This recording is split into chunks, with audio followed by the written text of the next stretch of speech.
Alright, my redodo 12.8 battery just came in. I bought two of them. I'm going to make a portable solar generator with them.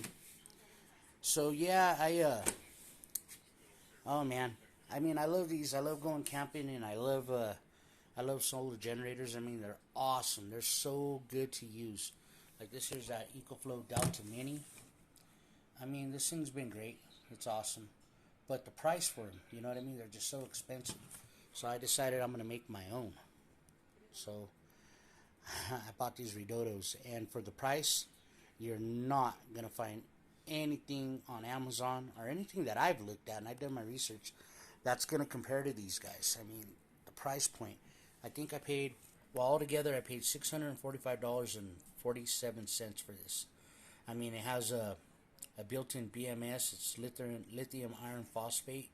I mean, come on, man. 12.8 volts and 100 amp hours. If you don't know how that converts into watts, like when I first started, I didn't understand how that worked out. And I mean, I looked all over the internet, and people they talked about it, but they never really explained it. So basically, if you want to know the watts, like, well, can I run my air conditioner? Can I run a heater?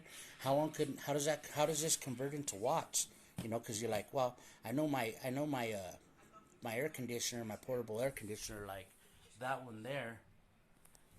Well, that right there does about 750 watts. So you're like, well, you know, might as well be talking Chinese to me. I don't understand that. So basically, all you do is you times 12.8 volts times the amp hour, so 100 amps, 100 amp hours, and that will give you 1,280 watts, pretty much, give or take a watt or two. So you get two of them just like that, and you got 2,560 watts. So that's amazing. 2,560 watts. We're talking something like this guy right here. You know what I mean? I think, well, let's see right there. With that EcoFlow Delta Max there on the bottom and that battery there, I paid almost $4,000, including the solar panel. So if I make it myself, if I buy the pure sine wave inverter, I buy the two batteries, I get that. Oh, by the way, they fit in there just perfect in this Milwaukee pack out. And what's cool is that it's a pack out, so if I decide to get more batteries, I could just stack on top of this pack out and make something huge. I mean, power my whole house with it.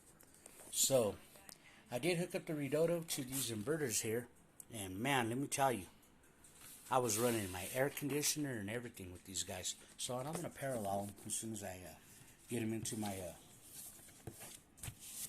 Milwaukee thing. So back to this right here, this manual. I really love it. Check this out. This is really cool. So it tells you the capacity and the charge voltage. So I mean, at 13.5, if you don't understand, you get your voltmeter. This guy right here. You get this sucker here. You put it on 13.5, or you put it on 20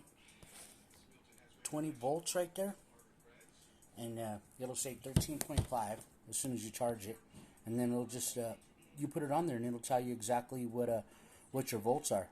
I mean, this little guide is awesome.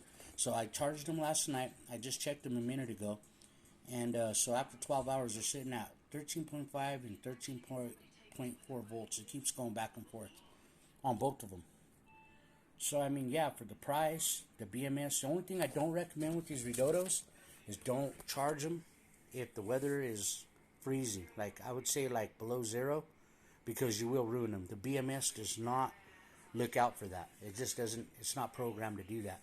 But I mean, for like high output, like say if I hook this inverter up and you know, and I get a big surge on it, the BMS will shut off, you know what I mean? And then like I bought this right here, this Victron Energy. I recommend these. I paid $90 for this on Facebook Marketplace. So I stole this thing, and this is pumping almost 500 watts into these suckers. So it charged them really well, really quick. I had no problem, and everything's going good so far. I'm really happy with these lithium iron phosphate batteries. These things are light. I mean, just check them out. They're really awesome.